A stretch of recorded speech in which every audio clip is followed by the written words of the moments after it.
बिस्मिल्लाहिर्रहमानिर्रहीम अस्सलाम वालेकुम। मेरा नाम वक़ास अहमद है। नाज़रीन, एक सीरीज़ आज शुरू करते हैं कि नबी करीम सल्लल्लाहु अलैहि वसल्लम के ज़िंदगी के बारे में भी, ताकि हमें पता हो, हमारे बच्चों को पता हो और हमारी रोज़ाना की ज़िंदगी में आप सल्लल्लाहु अलैहि वसल्लम की सुन्नतें शामिल हो। तो आज जो टॉपिक है वो नबी करीम सल्लल्लाहु अलैहि वसल्लम के पास 3 किस्म के बर्तन थे। सबसे पहले नाज़रीन, कपड़े धोने के लिए आप सल्लल्लाहु अलैहि वसल्लम के पास कपड़े धोने और गुस्ल करने के लिए 3 किस्म के बर्तन थे। अब इनमें हमें बहुत सारी काम की चीज़ें मिलेंगी। पत्थर का बर्तन, देखें वो पत्थर के पुराने ज़माने में यानी कि जो इस्तेमाल होता था। ये बुखारी शरीफ की हदीस है। दूसरा तांबे का और पीतल का।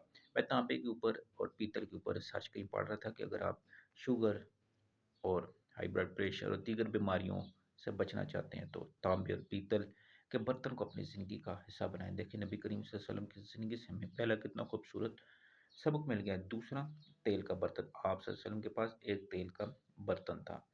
आप सल्लल्लाहु अलैहि वसल्लम के पास लकड़ी का एक प्याला था। ये प्याला दरख्त शमशाद की लकड़ी से बना पीले रंग का था। अब रंग की दुनिया में ये भी इलाज हो रहा है और लकड़ी भी। ये देखें नबी करीम सल्लल्लाहु अलैहि वसल्लम की ज़िंदगी हमारे लिए हर जगह रहनुमाई है। आप सल्लल्लाहु अलैहि वसल्लम शीशे का प्याला। आप सल्लल्लाहु अलैहि वसल्लम के पास एक शीशे के प्याला था जिससे आप सल्लल्लाहु अलैहि वसल्लम पानी पीते थे। एक प्याले पर चांदी, आप सल्लल्लाहु अलैहि वसल्लम का एक प्याला था जिस पर चांदी चढ़ी हुई थी। आप सल्लल्लाहु अलैहि वसल्लम उससे भी पानी पीते और वुज़ू भी फरमाते थे।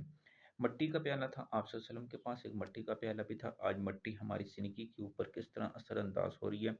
एक लेटेस्ट रिसर्च के मुताबिक मैंने एक तहकीक देखी। बंदा कंप्यूटर पे किसी बड़े ऑफिस अमेरिका में काम कर रहा है और पाँव में मिट्टी है, क्योंकि वो ब्लड प्रेशर को और गैर ज़रूरी मवाद को आपके जिस्म से कंट्रोल करती है। इसके साथ एक बड़ा प्याला था, आप सल्लल्लाहु अलैहि वसल्लम का बड़ा प्याला जिससे 4 आदमी उठाते थे। तो देखें हमें आज सीरत के बर्तनों से कितनी खूबसूरत बातें मिली हैं। अगर हम इन पे अमल करें, आगे फैलाएं तो ये हमारे लिए दुनिया और आखिरत में निजात का ज़रिया बन सकती हैं।